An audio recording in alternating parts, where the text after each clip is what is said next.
In this video, we're going to look over percent calculations. You should have watched the previous video, which discusses what the terminology is, and you may want to review your calculations in your math class about how to do percents. In this one, we will be focusing on the actual calculation, so you will want your calculator to use while you're watching this video. So let's look at how to do some of these calculations. There are basically two types. We're going to have the find it and the use it. In the find it calculations, we're going to be looking for the percentage. In the use it, you're going to be given the percentage, and we're going to use it to find the amount of solute. As we look at each type of concentration, we're going to have a short discussion about when you use which one. So when we look at percent concentration, the most common place that we use this is when we have a mixture with many different solutes. So when we look at the air, we say it's 80% nitrogen and 19% oxygen and 1% argon and 0.1% hydrogen, whatever the numbers are. We have a whole bunch of different things that are in the air, and so normally we use a percent concentration for that. Percent calculations are also used when we have fairly large amounts of solute in comparison to the solvent. Generally speaking, we have another system that is used when we have very small amounts, what we call trace amounts. But for percents, we have a fairly large amount of both the solute and the solvent. Before we can start solving a problem, we need to figure out what type of problem we have present. So we are going to see later that we have some other mathematical calculations to do. So the first thing we're going to need to do is figure out what type of problem it is. Is this a percent problem or a molarity problem or one of the other sets? And then the second thing is to find out, is this a find it or a use it? And then the last thing is, once we know whether it's a percent problem, we know if it's a find it or a use it, we're going to decide what type of percent we're looking at. Is it by mass, by volume, or percent by mass volume? So let's start with the easy one, which is, how do we decide if this is a percent problem? In this case, we have 4 different questions, and we want to decide what type of questions are they, classifying that as a percent, a molarity, or one of the other calculations. So when I look here, I can tell that this is a percent calculation because it has percent in the question. So we're given a percent, or we're looking for a percent in these questions, and you'll see that percent sign or the word percent somewhere in the question. That tells you that we're doing some type of percent calculation.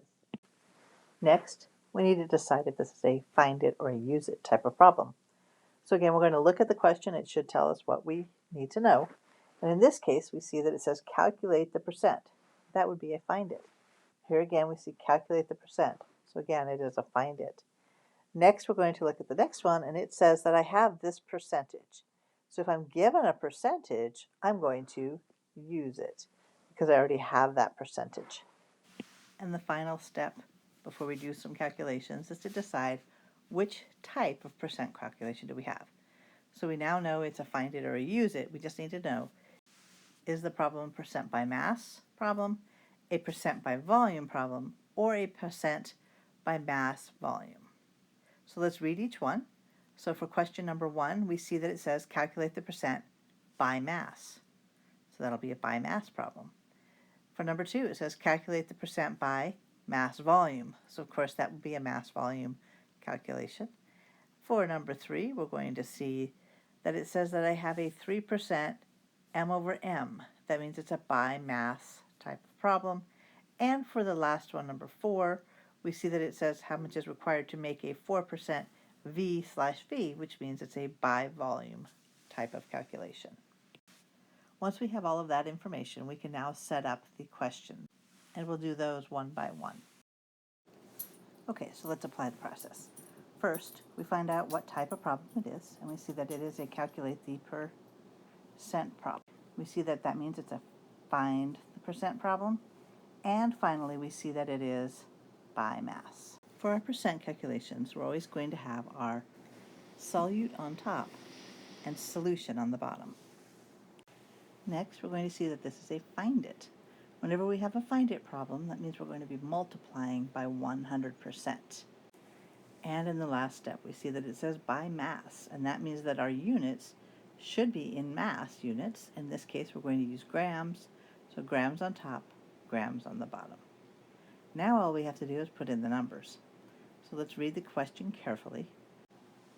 So reading it carefully, we see that this solution contains 5 grams of silver nitrate and 20 grams of water. You need to identify what is the solute, what is the solvent, and what is the solution. So in this case, we see that we have 5 grams of AgNO3, and that is the one that we have less of, so that is our solute.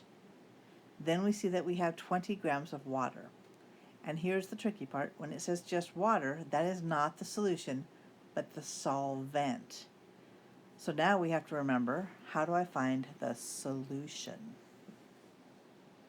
So recall that the mass of the solution will be equal to the mass of the solute plus the mass of the solvent. So in this case, we have our 5 grams of AgNO3 plus our 20 grams of water. Add them together and we get a total of 25 grams of solution. So according to our calculation, solute goes on top. In this case, we're going to put in our 5 grams of AgNO3 on top, and on the bottom we should have our solution. And in this case, we want to make sure we have the solution, so we're going to add the 5 grams of AgNO3 and the 20 grams of water to get to our 25 grams of solution on the bottom. And finally, we put this into our calculator. We put in 5 divided by 25 times 100, and on your calculator you should not hit both the percent and the 100 or it'll multiply it by twice, and our answer will end up with 20%. And now we need to make sure we have the units, so we're going to put m over m. On the practice sets and on the exam, you'll see that it always asks you to write it to 2 decimal places. So in this case we would write 20.00, and again percent m over m. Now let's look at number 2. Here we can see that it is a percent calculation because we have the percent part. Since we're doing a concentration calculation, in this case percents, we're going to that tells us to put solute on top, solution on the bottom, and because it's a calculate the percent, that means that we're going to multiply by 100.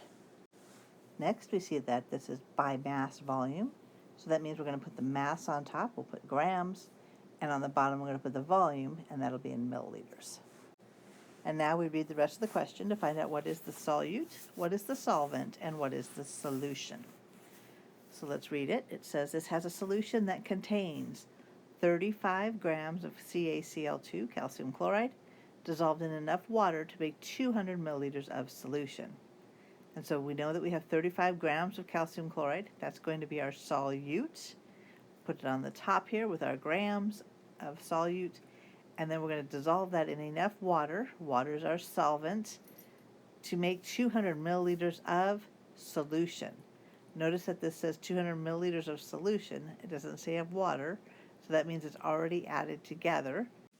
So we put the 35 grams of calcium chloride on top because it's the solute, and we put the 200 milliliters of solution on the bottom because it is already the solution. And finally, we put this into our calculator. We put in 35 divided by 200 times 100, and we end up with 17.5% m over v because it's a mass volume, and then we'll put calcium chloride since that's our solute. And finally, just writing this into the correct form for the online assessments, we're going to put 17.50 because it's going to be asking you for 2 decimal places. Okay, let's look at this question, which asks how many grams of sucrose, table sugar, would be needed to prepare 250 grams of a 3% mass per mass sucrose solution. So when we start this question, we're always going to start with, is it a percent question? And yes, it is. We see the percent sign there. So this one is a percent question, not molarity, not molality, nothing else. And when we do these concentration questions, we're always going to put the solute on the top and the solution on the bottom. And then the next step is to find out, is this a find it or a use it? So in this case, we are given the percent, so that means this is a use it. For the use it problems, that means that the 100 will go on the bottom of this fraction rather than the top. Next, we need to figure out what units to use, and this one does say mass or mass percent. And so that means that we're going to use grams on top and grams on the bottom. Now let's see if we can identify our solute, our solvent, and our solution. In this case, we read that we have 250 grams of, and then it has some 3% sucrose, but the final part is solution. So it's 250 grams of solution is the amount that we have. And it also says that we have a 3.0% mass per mass sucrose solution. So the word sucrose is telling us that the sucrose is the solute.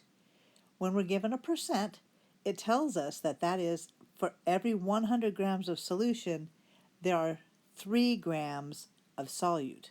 So we're going to go ahead and write that 3.0 on top, where it goes with the sucrose, and on the bottom we'll keep that 100. So what's the other part we know? We know that we have 250 grams of solution. If we multiply that by our 3%, you should see that the grams of solution cancels out, and it will tell us how many grams of sucrose is present. Generally, I would prefer that you write the number that is by itself, in this case the 250 grams of solution, first, and then use the ratio, the one that says 3%. Now that is a ratio of 3 grams of solute for every 100 grams of solution. I prefer that you use that second because sometimes it has to be flipped over. Since the ratio can be inverted, it's generally better to start with the one that is not in a ratio form. So we're going to start with the 250 grams of solution and then make sure that the grams cancels out, but it has to be the grams of solution that cancels out, leaving us with the solute on top. And now we put that in our calculator. We're going to have 250 times 3 divided by 100, and we will get the answer of 7.5. And you'll see that the units left are grams, and that will be of our solute, in this case, sucrose.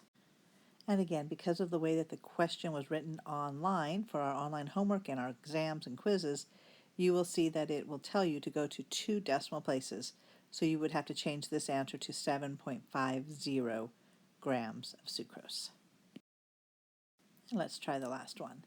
It says, how many milliliters of acetic acid would be required to make 50 milliliters of a 4% by volume acetic acid solution? So you can identify this as a percent calculation, and that means that the solute goes on top, the solution goes on the bottom, and since we are given the percent, that means that this is going to be a use it type of problem. We're going to go ahead and put that 4.0 on top. We're going to put a 100 on the bottom because it is a use it problem. And next we look to see which type it is. This says it's a volume percent, which means we have volume on top and volume on the bottom. So we're going to go ahead and put milliliters on top and milliliters on the bottom. Now let's read through it and figure out what our solute, solvent, and solution is. So we have how many milliliters of acetic acid. Acetic acid is going to be our solute, would be required to make 50 milliliters of a 4% acetic acid solution. And the key here is that that is 50 milliliters of solution. And so we see that that is the solution. It does not say what our solvent is, but we don't need it to answer this question. So we have acetic acid as our solute, and the 50 milliliters of solution is the amount of solution that we have. I'm going to start the problem with our 50 milliliters of solution, and then we're going to use that ratio that we came up with, the 4 milliliters of acetic acid for every 100 milliliters of acetic acid solution. And we see that the milliliters cancels out, and that solution cancels out, leaving us with milliliters of acetic acid on top. So let's go ahead and put that into the calculator. We're going to put in our 50 milliliters, multiply that by 4 milliliters, and divide that by 100 milliliters, and we'll end up with 2 milliliters of acetic acid. That is our solute. And again, because of the constraints of our program, you're going to write it with 2 decimal places, so you would write 2.00 milliliters of acetic acid.